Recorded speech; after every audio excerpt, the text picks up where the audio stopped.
Bit of a video diary here. Had a problem yesterday with Qantas and basically a flight being cancelled and having to rebook it.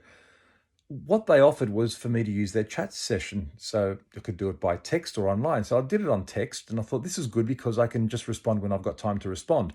So we start this conversation and it had been going for an hour or two on and off for me in between meetings and things like that.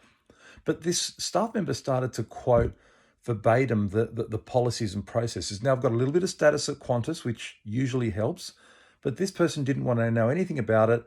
It actually turned out that it was going to cost me a lot of money to do what I wanted to do originally, and it was through no fault of my own. Long story short, this person starts to say things to me like, you should have checked the ticket, you should have checked the conditions of the ticket. And I'm thinking, well, hang on, I've never been spoken to like this before with Qantas, and it was their fault. It was actually Japan Airlines' fault. So I then decided to call the call center out of absolute frustration. I called the call center, and this guy, Sam, was just unbelievably helpful. I started by saying, look, I'm really stressed out here, and it's the most I've been stressed for a long time. Now, the point, the people in the call center, now he helped me out. The people in the call center are trained to a level that people on chat are not. The people in the call, something like 6 months extra, and the people on the phone are actually in the country. And I think that they've got a lot more discretion than people on these chat sessions who are in who knows what country. And I've got no problem with dealing with people in other countries. In fact, I've got employees in other countries.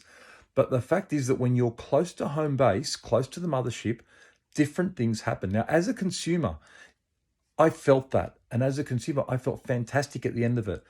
As someone who's actually giving out the service, like Qantas, they need to be very careful. If you're going to have these chatbot sessions, make sure those people are trained. Make sure they've got the discretion that matches their training and somehow infuse the same culture. This guy could not have been more helpful. And the other one could not have been less helpful. The difference was really stark. And this difference in service, you've got to be careful that it doesn't start to permeate through your whole operation. So look, be careful if you're offering these chatbot sessions, but also as a consumer, if you're flying Qantas, just call them up and wait for them to call you back. It's much, much better experience. I'm Stephen DiPietro. Thanks for tuning in. Bye-bye.